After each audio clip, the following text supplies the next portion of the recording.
You brush, you floss, you rinse. And yet, when you lean in close to a friend or check in a mirror, that yellowish line along the gum or the faint but persistent odor tells you something is wrong. What you're seeing and smelling are not unrelated problems, they're linked.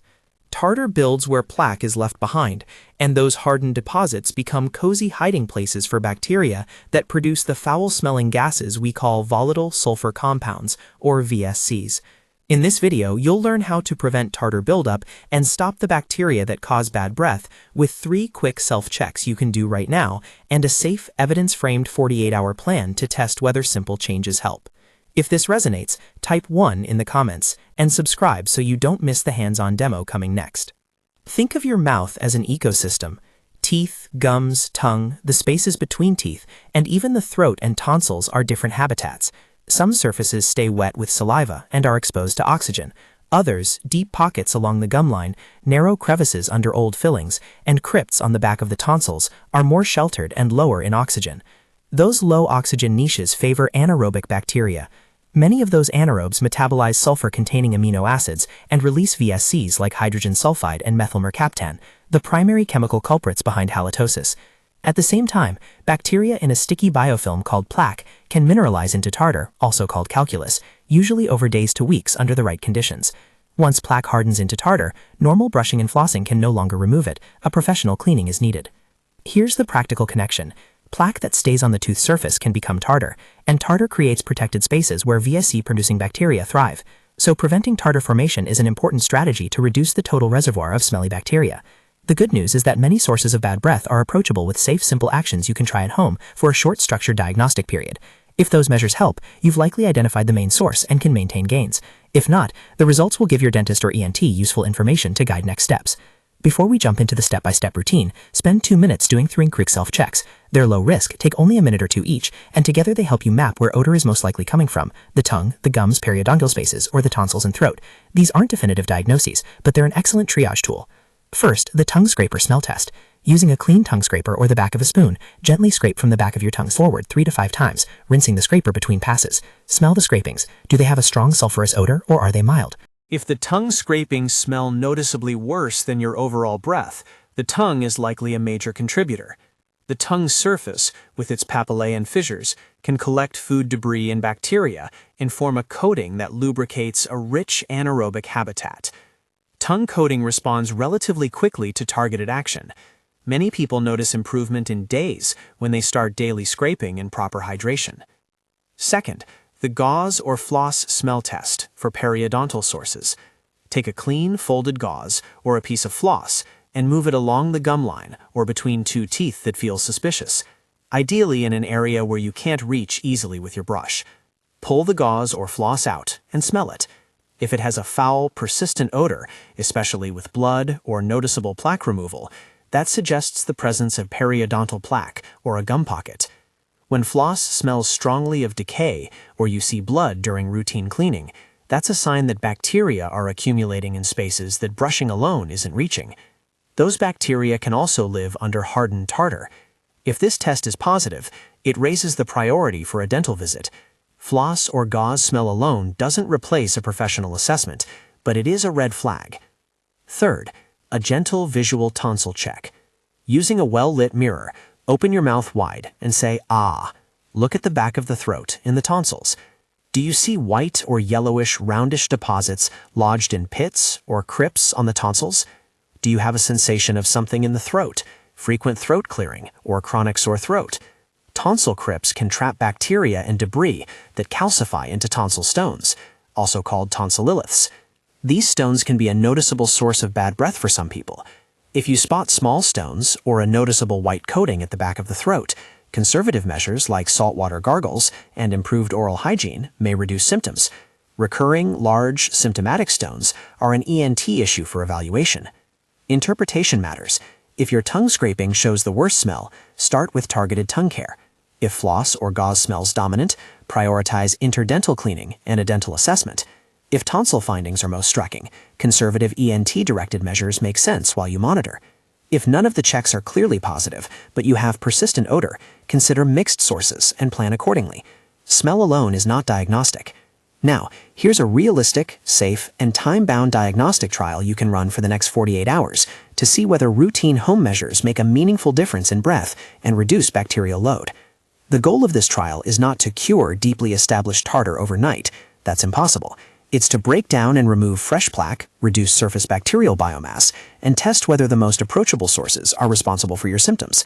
Keep a short log. Note baseline observations, what you saw on the tongue, gums, or tonsils.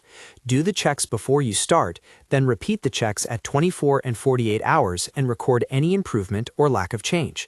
Bring that log to your dentist or ENT if you seek further evaluation. First action, tongue care.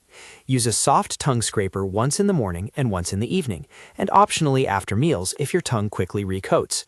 Gently extend to the back of the tongue without gagging. Don't force the scraper deeper than is comfortable. Pull forward with light pressure in one smooth motion. Rinse the scraper under running water and repeat 3 to 5 times.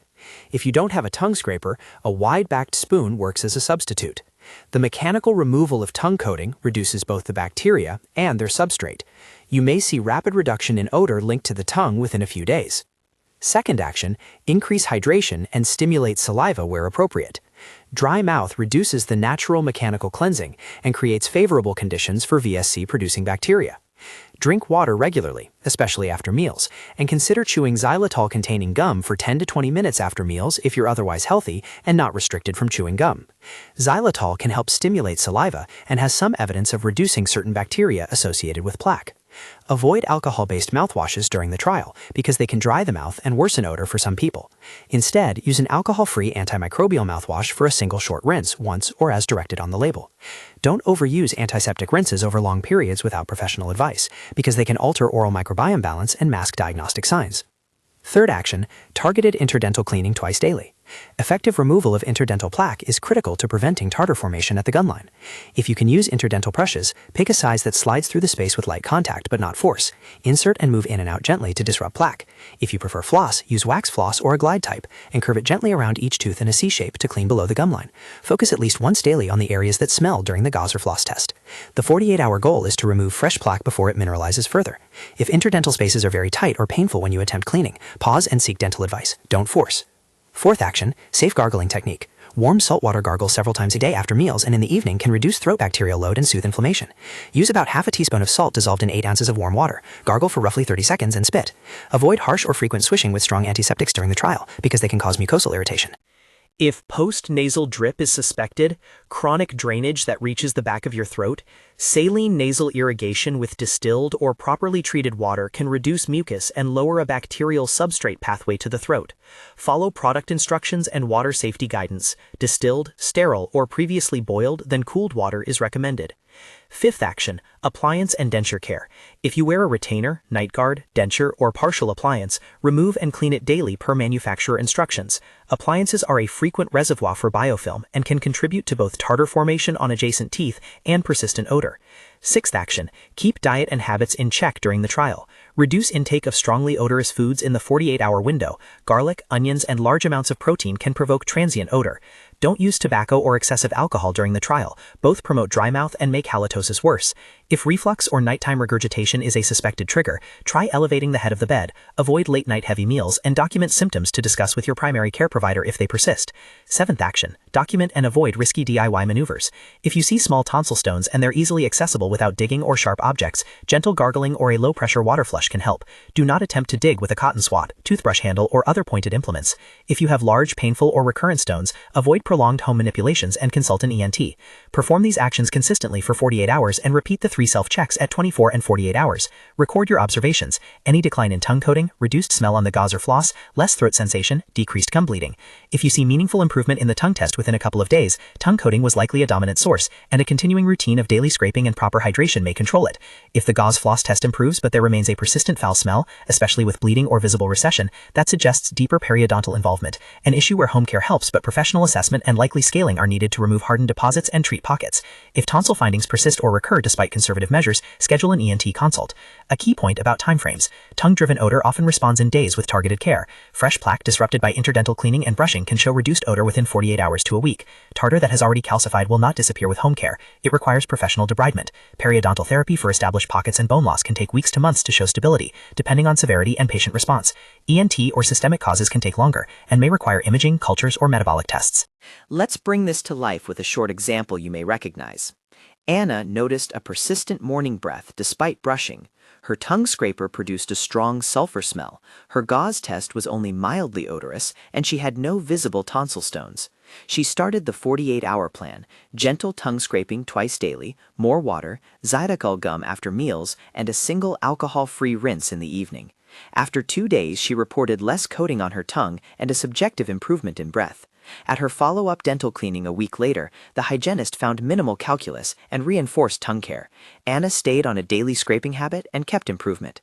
Contrast that with Marcus, who already saw yellowish hard lines at the gum margin and whose floss produced a foul smell with occasional blood. He ran the 48-hour trial and felt only modest change. That pattern, strong interdental/gum odor, visible calculus, and occasional bleeding, suggests that tartar and periodontal pockets are established. For Marcus, the logical next step is a dental assessment, probing to measure pocket depths, and professional scaling and root planing is indicated. Home care will remain important to prevent reaccumulation after professional therapy, but the hardened calculus will not be removed by the 48-hour routine. Leah's case brings ENT into the picture. She had intermittent throat clearing, a sensation of postnasal drip, and a few small tonsil stones visible on exam. Her tongue and floss tests were less notable. Leah tried the 48-hour trial plus saline nasal irrigation and found reduced throat mucus and modest improvement in breath. Because her stones recurred over months, an ENT visit was reasonable to review options, rule out chronic sinusitis, and discuss conservative versus procedural management if stones remain symptomatic. During the 48-hour trial, don't be surprised if some measures provide only partial relief. The trial is diagnostic as much as therapeutic. It helps you and a clinician separate quick fixable sources from those requiring professional care. Keep your notes straightforward: morning and evening tongue appearance, floss/gauze smell, any throat symptoms, gum bleeding, and whether mouth dryness improved with hydration. Those objective observations are the most helpful things you can bring to a dental or medical appointment.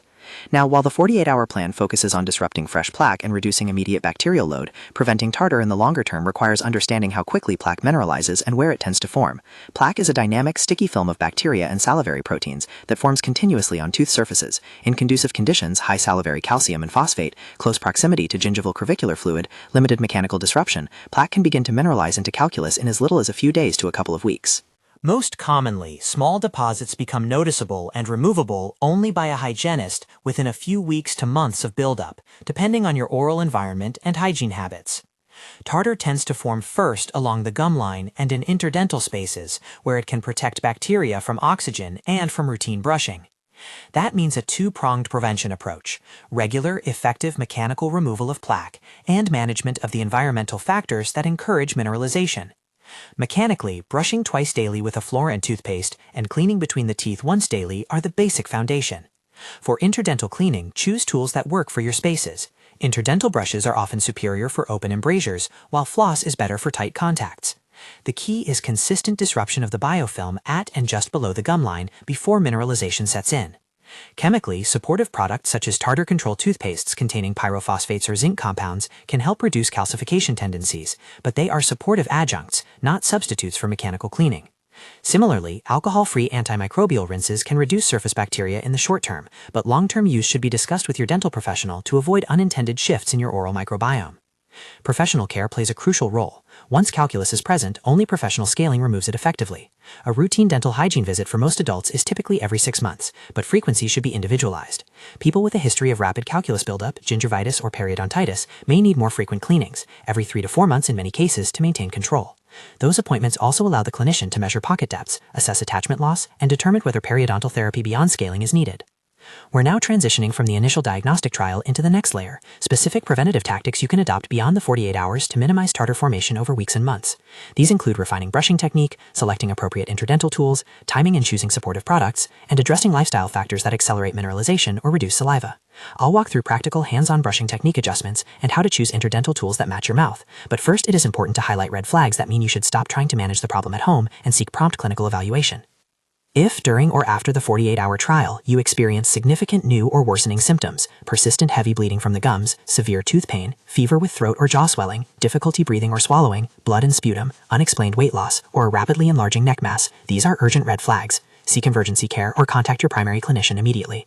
If your floss test produces strong odor plus bleeding that does not settle with improved hygiene, schedule a dental appointment promptly.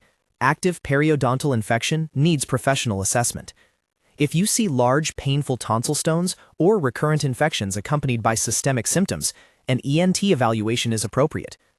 Assuming none of the red flags are present and your 48-hour log shows either clear improvement or a stable but persistent symptoms, the next logical step is to embed a 2-week maintenance plan designed to prevent plaque from mineralizing into tartar while you prepare for or follow up with professional care as needed. Over the next 2 weeks, you will layer on disciplined technique, reliable tools, and modest lifestyle adjustments that work synergistically with professional interventions when they are required. In the 2-week plan, morning routines focus on removing overnight biofilm and reducing morning breath, while evening routines aim to remove the day's accumulation and reduce substrates for overnight bacterial metabolism. Midday or post-meal measures, hydration, chewing sugar-free xylitol gum if appropriate, and a brief tongue scrape help control midday flare-ups. Interdental cleaning is scheduled twice daily during the trial to accelerate plaque disruption in marginal areas that are most likely to calcify. Maintain appliance cleaning daily, and if you're prone to dry mouth, consider a bedside humidifier or approved saliva substitutes at night. Keep documenting changes so that any professional you see gets a clear picture of pattern and timing. When you start improving, it's tempting to relax. Resist that urge. Prevention of tartar is an ongoing habit. If you see rapid early gains from tongue scraping and interdental cleaning, those routines are worth maintaining daily. If gains are partial or absent, your documentation will point you and your clinician to the likely source and the timeline for escalation. At this point, you may wonder how to present your findings to a clinician in a concise, useful way. A brief script helps. For a dental appointment, say something like, "I've been doing a 48-hour and 2-week home trial for bad breath and visible tartar. My tongue scraping improved my morning breath within days, but my floss or gauze test still smells, and I have bleeding on floss in the lower left quadrant. I'd like evaluation for calculus and pocket depths." For an ENT visit, a simple line like, "I have recurrent throat clearing, visible tonsil debris, and partial improvement with saline irrigation. I'd like assessment for chronic tonsillitis or post-nasal drip," gives a clear entry point. For your primary care clinician, state any systemic concerns plainly. "I have persistent fruity or acetone breath, fatigue, or other systemic symptoms. Could this be metabolic?" And ask for targeted labs such as glucose or renal panel as indicated. There are practical safety notes to anchor here. Never use sharp instruments or pointed tools in the throat or gums. Avoid forceful pushing into gum pockets or brute mechanical manipulation of tonsil crypts. When using saline nasal irrigation, use only distilled, sterile, or boiled and cooled water and follow product instructions. If you take any prescription medications, do not stop them. Instead, document any dry mouth or other side effects and discuss them with the prescriber.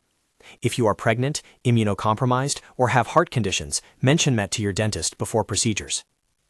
In the next segment, we will get granular about brushing technique, how to angle the brush, how long to spend on each quadrant, and how electric and manual brushes compare for plaque removal. Plus, we'll delve into interdental tool selection so you can pick the right size and approach for your mouth. We'll also examine the science behind tartar control agents in toothpaste and how they fit into an overall prevention strategy. And we'll outline practical schedules for professional cleanings based on common risk profiles. Before we move forward with those specifics, take a moment to review your 48-hour log. What changed, what stayed the same, and which of your 3 checks was most informative? Your answers will guide the next set of actions and the professional referrals most likely to help. Now let's get practical about the mechanics, how you actually keep plaque from turning into tartar, and how to pick tools and schedules that fit your mouth. Small technique changes and the right interdental devices make a large difference because they interrupt plaque where it begins to calcify, at the gum margin and between teeth. Start with brushing technique. Aim for thorough, gentle, and systematic removal of plaque rather than aggressive scrubbing. Position the brush so the bristles meet the tooth at a roughly 45-degree angle toward the gum line. For manual brushing, use short, gentle strokes or small circular motions that sweep plaque away from the sulcus, the shallow groove where gum meets tooth, rather than pushing back and forth along the margin. Spend about 20 seconds per quadrant for a total of 2 minutes, covering all tooth surfaces, outer, inner, and chewing surfaces. For electric toothbrushes, hold the brush head lightly at the same 45-degree angle and guide it slowly from tooth to tooth, letting the handle's action do the work. You still need to ensure you reach the inner surfaces and the molars at the back. If you have sensitive gums, use a soft bristled brush and avoid heavy pressure. Forceful brushing can cause recession and expose root surfaces that collect plaque more readily. Interdental cleaning is the single most important habit for tartar prevention at the gum line. Choose the tool that matches the shape of your contacts. If the spaces between your teeth are tight, waxed or glide-style floss is appropriate. Use the C-shape technique. Curve the floss around each tooth and slide gently below the gum line. Then move the floss up and down on the tooth surface. If you have wider embrasures or exposed root surfaces, interdental brushes are often more efficient. Select a size that fits snugly but can be inserted and removed without force. Work systematically. If you flossed only once daily during the 48-hour trial, increase to cleaning between all teeth at least once a day as part of the longer routine, and twice daily for the 2-week intensive period. For people with bridges, implants, or orthodontic appliances, specialized floss threaders, water flossers, or proxy brushes are often the best choice. Ask your clinician for specific sizes in demonstration. Timing matters. Plaque begins forming minutes after you brush, but mineralization into calculus is a process that accelerates when plaque consistently remains undisturbed in the same niche. Brushing twice daily, with interdental cleaning at least once daily, minimizes the time plaque is left in those vulnerable spots. Many people find that performing interdental cleaning at night is most effective because it removes the day's accumulated plaque before the long overnight period when saliva flow slows and bacterial metabolism stands a greater chance of producing VSCs. Now, a word on toothpaste and chemical aids. There are toothpaste formulations labeled as tartar control that typically include compounds such as pyrophosphates or zinc salts designed to inhibit mineral deposition. Stannous fluoride toothpastes have evidence for reducing sensitivity and gingival inflammation and may have modest antibacterial effects. They also deliver fluoride for caries protection. Consider these products as adjuncts. They support mechanical cleaning but do not replace it. If you use a tartar-controlled toothpaste and notice sensitivity, staining, or other concerns, discuss alternatives with your dentist. Antimicrobial rinses can reduce surface bacterial counts in the short term. Alcohol-free options are preferable if dry mouth is a concern. Strong antiseptic rinses like chlorhexidine are effective, but are typically reserved for short therapeutic courses under professional direction, because long-term use can alter taste, stain teeth, and shift the oral microbiome balance. Let's talk about specific situations that demand tailored approaches. If you have dental restorations, large fillings, crowns, bridges, or poorly fitting margins, these can create niches where plaque accumulates and calcifies.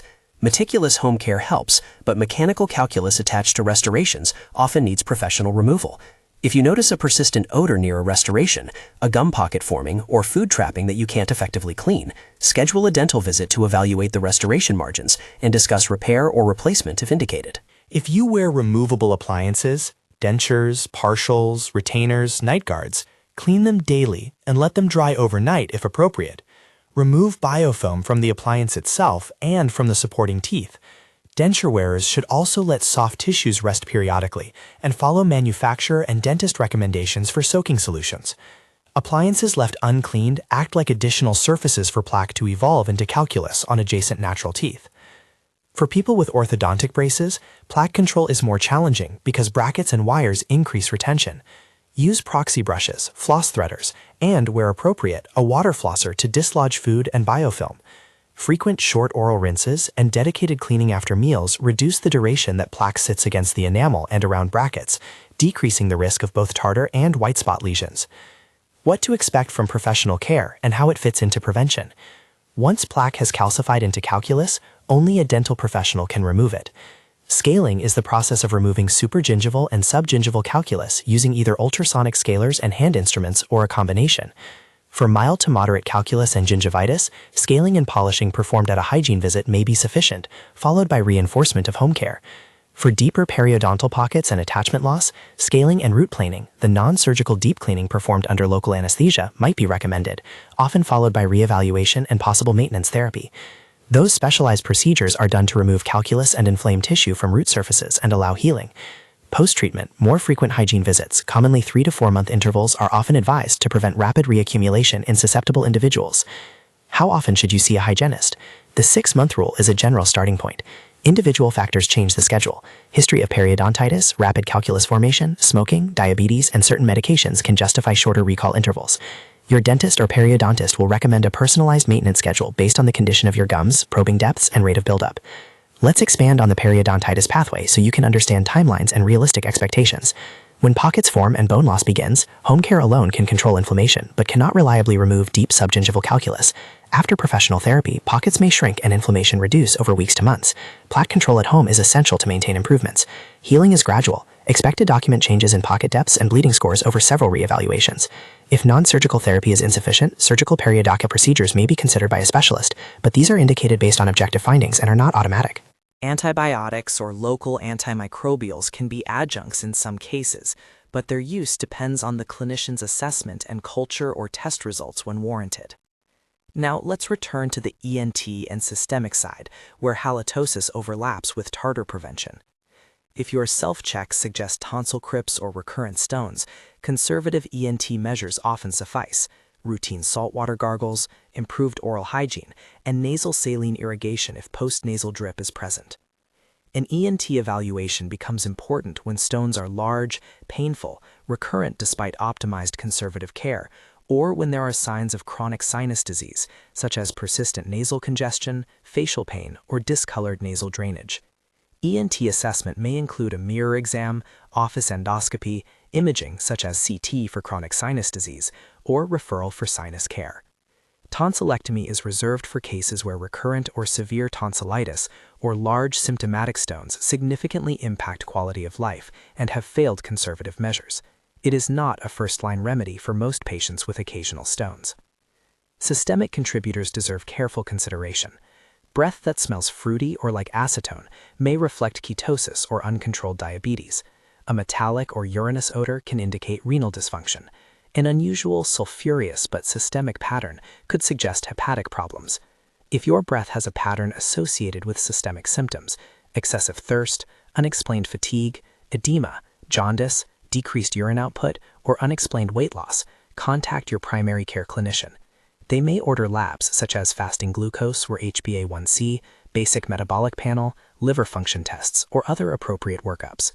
Again, smell alone is not diagnostic, but when smell comes together with systemic symptoms, it warrants medical evaluation.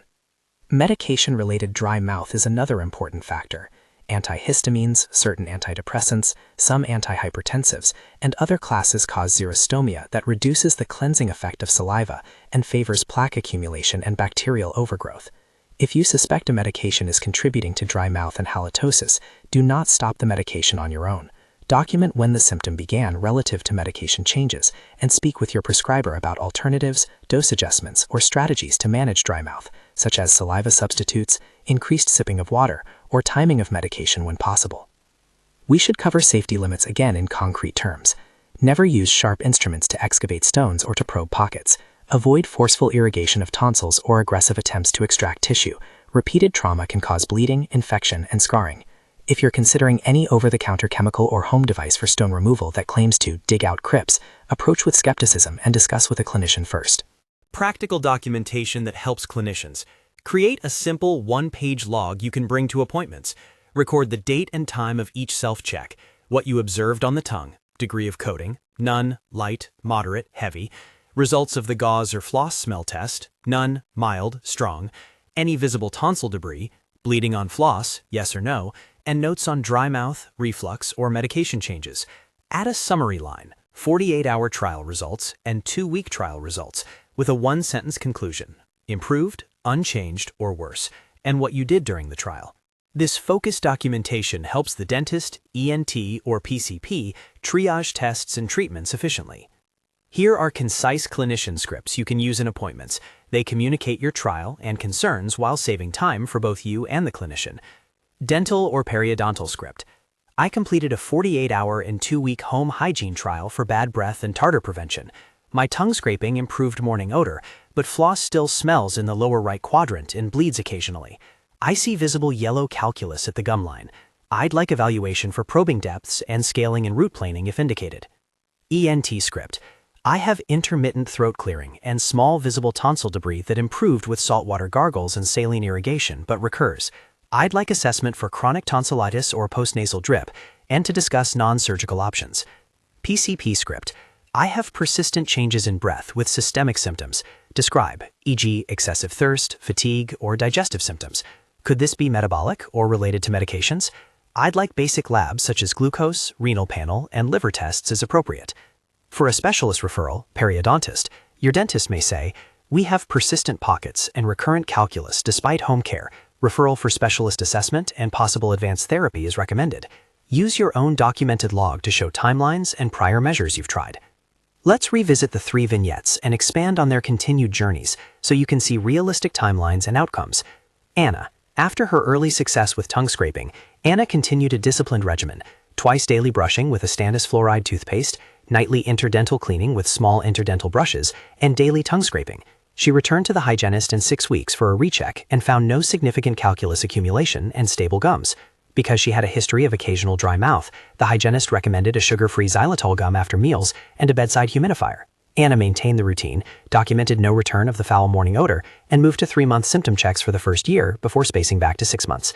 Her case shows how tongue-dominant halitosis often responds quickly and how modest ongoing habits prevent reaccumulation that could otherwise lead to tartar. Marcus's initial observation, visible calculus, bleeding on floss, and deep-seated odor led to a prompt dental appointment. The dentist performed full-mouth periodontal charting and radiographs, then a course of scaling and root planing under local anesthesia over 2 visits. Marcus also received instruction in power brushing technique and was taught the proper size of interdental brushes for his posterior molars. He was placed on a 3-month maintenance recall and given targets: reduce bleeding on probing and improve plaque index scores. Over the next 3 months, he documented reduced bleeding and subjective smell improvement, but full periodontal stability required continued professional maintenance. Marcus's case illustrates that established tartar and pockets need professional debridement and that home care prevents recurrence. Leah's improvement with saline irrigation and gargles showed that her symptoms had a sinus or postnasal component. Her ENT did an endoscopic exam and found chronic rhinosinusitis contributing to persistent mucus and tonsil debris. After a targeted medical regimen and ongoing nasal hygiene, Leah experienced fewer stones and less throat clearing over several months. In her case, ENT treatment combined with continued oral hygiene yielded a durable result, but she required ongoing sinus management rather than a short home trial only. Common questions and realistic answers that often come up. Will tartar come back after a cleaning? Yes, calculus formation is a continual process if plaque is left undisturbed. The goal of cleaning is to remove existing calculus and to enable you to more effectively disrupt plaque at home. For many people, maintenance visits every 3 to 6 months prevent rapid reaccumulation. The exact interval depends on your individual risk factors and how quickly you form calculus. Can a mouthwash stop tartar? No single mouthwash prevents calculus on its own. Alcohol-free antimicrobials can reduce bacterial load temporarily and support hygiene, but mechanical plaque disruption is the main factor in preventing mineralization. Consider mouthwash as an adjunct, particularly when combined with proper brushing and interdental cleaning. Is tongue scraping necessary if I brush my tongue? Brushing the tongue helps, but a dedicated scraper often removes more coating with less gagging and more consistent pressure distribution. If you prefer brushing, use a soft bristle toothbrush and a gentle sweeping motion, but try a scraper at least for the diagnostic trial to compare results. What about water flossers? Water flossers are effective at reducing bleeding and can help flush food particles and loose plaque from pockets. They are particularly useful for people with braces, implants, or dexterity issues. For prevention of tartar specifically, water flossers can be helpful adjuncts, but may not fully substitute for mechanical interdental brushes in wider spaces. Are tartar control toothpastes risky? No, generally they are safe and useful as supportive measures. Look for products with common active ingredients like pyrophosphates or zinc salts for tartar control and fluoride for cavity protection. If you have specific sensitivity, staining, or taste changes, check with your dentist for alternatives. What about using home kits that claim to remove tartar? Home scraper kits with metal instruments intended for self-scaling are not recommended because they risk damaging enamel, injuring gums, and causing infection. Professional debridement ensures complete removal with minimal tissue trauma and assessment for underlying disease. Microbiome caution. While it's tempting to aggressively chase down all bacteria, the mouth's microbiome is complex and often resilient. Repeated long-term use of broad-spectrum antiseptics can alter microbial balance and sometimes lead to unintended consequences, such as taste disturbance or opportunistic infections. Short, targeted courses under a clinician's guidance are safer when antiseptics are indicated. Red flags: seek urgent care. If you experience fever with severe throat pain, rapidly worsening swelling of the face or neck, difficulty breathing or swallowing, blood and sputum, unexplained weight loss, or a rapidly enlarging neck mass, seek immediate medical attention. These are outside the scope of routine oral hygiene and suggest systemic or deep tissue infection that requires prompt evaluation. Maintenance mindset and long-term habits. Prevention of tartar and persistent halitosis is a long game. The single most effective approach is consistent daily disruption of plaque before it mineralizes. Keep interdental cleaning non-negotiable. Make tongue scraping a simple habit. Many people place the scraper by the toothbrush, so it becomes a seamless part of the routine. Hydration, sleep hygiene, and, if relevant, managing reflux and nasal drainage all contribute to a mouth environment less favorable to VSC-producing bacteria. If you wear prostheses or appliances, treat them as part of your oral ecosystem. Clean them thoroughly and store them appropriately. Replace toothbrushes or brush heads every 3 months or sooner if bristles are splayed. Reassess your technique with your hygienist at least annually or when you notice increased buildup. Final practical checklist to carry forward. Keep a short log during any trial period. Perform the 3 self-checks before starting and at 24 and 48 hours. Document and photograph visible calculus if possible. Maintain daily mechanical cleaning of teeth and tongue. Select interdental tools that match your contacts. Use tartar control toothpaste as an adjunct if recommended. Schedule professional scaling when calculus is present. And consult ENT or PCP when throat, sinus, or systemic clues point beyond the mouth. If you're preparing for an appointment, bring your 1-page log and a brief script describing your trial and observations. That makes the visit efficient and increases the likelihood of receiving the right level of care quickly. You've now seen the pathway from plaque to tartar, learned 3 quick checks to triage sources of odor, run a safe 48-hour diagnostic trial, and built a 2-week plan that increases the odds of preventing calculus and shrinking bacterial reservoirs. For many people, tongue-targeted improvements show up in days. Interdental improvements occur within a week or 2. Established tartar and periodontal disease require professional care and a maintenance plan measured over weeks to months. If you want hands-on demonstrations of tongue scraping, the gauze floss smell test, correct flossing and interdental brush techniques, and printable clinician scripts to take to your appointments, watch the linked practical demo and download the scripts provided in the description. Use those resources alongside the strategies we covered, and if you find red flag symptoms or persistent problems, schedule the appropriate clinical evaluation. Your dentist, ENT, or primary care clinician can use your documented observations to recommend next steps. You don't have to accept persistent tartar or bad breath as inevitable. With consistent daily habits, targeted tools, and the right professional partnership when needed, you can reduce the reservoirs where VSC-producing bacteria thrive and keep calculus from reestablishing those hiding places. Start with today's self-checks, try the 48-hour plan, keep good notes, and bring that information to your clinician if you need help moving forward.